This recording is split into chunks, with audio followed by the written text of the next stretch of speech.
had a text from my boss there, and the fellow that's with him, he's having severe chest pains. It's a very remote location, like river-boated in sort of thing, and I'm just worried because he's... Me and a friend were hunting up north. It's about an 11-hour vehicle drive and then probably about a 5-hour boat ride where we were. Felt a little bit of a burning sensation in my chest. It got worse and it got worse. It was like I couldn't breathe. Every minute or 2 minutes, it just felt like somebody would just crack me across the back with a baseball bat. Ended up pushing the SOS on the InReach. It was too late for search and rescue. So they wanted me to stay till the morning. They were going to come get me in the morning. And then some friends from home just said, why don't we try stars? Stars Emergency Link Center, this is Amy. Who am I speaking with? Hi, Amy. It's Ryan calling from Chetwynd, BC. I have a unique situation here. Okay. My boss and his friend are up hunting up north of Fort St. John. Okay.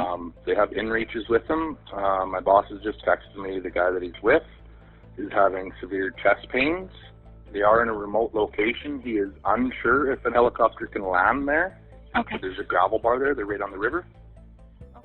Pilots start looking at maps and they go like, first, is it even on the map that's in the upstream? And no, it's actually off the map, literally. Coordinates north 5851, west 12750. And then they start to pull out on ForeFlight to figure out where it is. Oh my gosh. Holy, that's 360 miles. And so they started to figure out where their field location would be. So yeah, it looks like we could do it. We need to fuel up in Fort Nelson. Second stop will be the scene, and then eventually end up at Watson Lake for another top up. And then back to Fort Nelson. After that, Grand Prairie.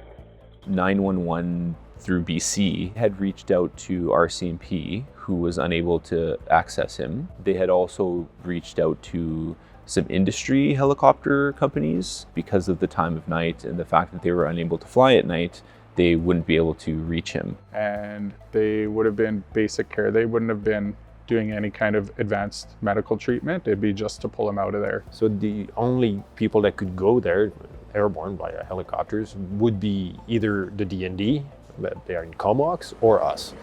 And clearly we're the closest. So we headed out for a very long night.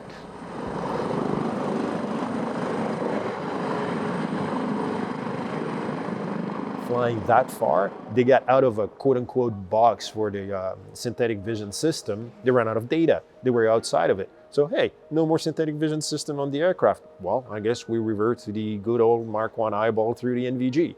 And then after that, HDOS, we're out of it too. It was that far. I think it was about 4 hours before we actually made contact with Doug. And I distinctively recall when we made it into the valley, it was pitch black, obviously, because of the time of night, but we could see lights from where their tent was set up. It was nice to hear them coming, for sure. And credit to our pilots who did an amazing job and were able to get us probably within, I'd say, about 75 to 100 yards of the patient. And we took a short little walk up into his tent. He was in a wall tent. When we went into the tent, it was a massive sense of relief that help was there. Oh, relief for sure. Within 5 minutes, they knew exactly what was going on. The 12 lead showed elevation and confirmed that he was having a full heart attack. At that point, we knew that we had made the right decision. So we started treating him, got him out to the helicopter. Told me to grab what I needed. Yeah, we were getting out of there.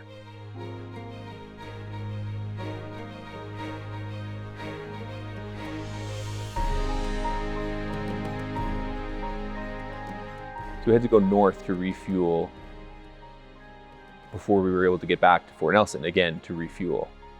And then to Grand Prairie, where we met up with the fixed wing, and they were able to take him the rest of the way to Edmonton. It is a crazy long trip. I mean, looking at their numbers, that was like a 950 plus nautical miles, the equivalent of a Calgary to Los Angeles flight.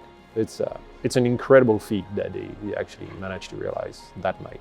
I couldn't be more proud of that crew. Like I say, I probably wouldn't be here if they didn't come out there, and I appreciate everything they did for me. When we started talking about critical care anywhere, like this fits just right in. We don't have boundaries with what we do. We're always trying to push the limit. We're always trying to do the best for our patients. Pretty cool to be part of an exceptional mission like that, and I'm just glad that it all worked out for Doug in the end.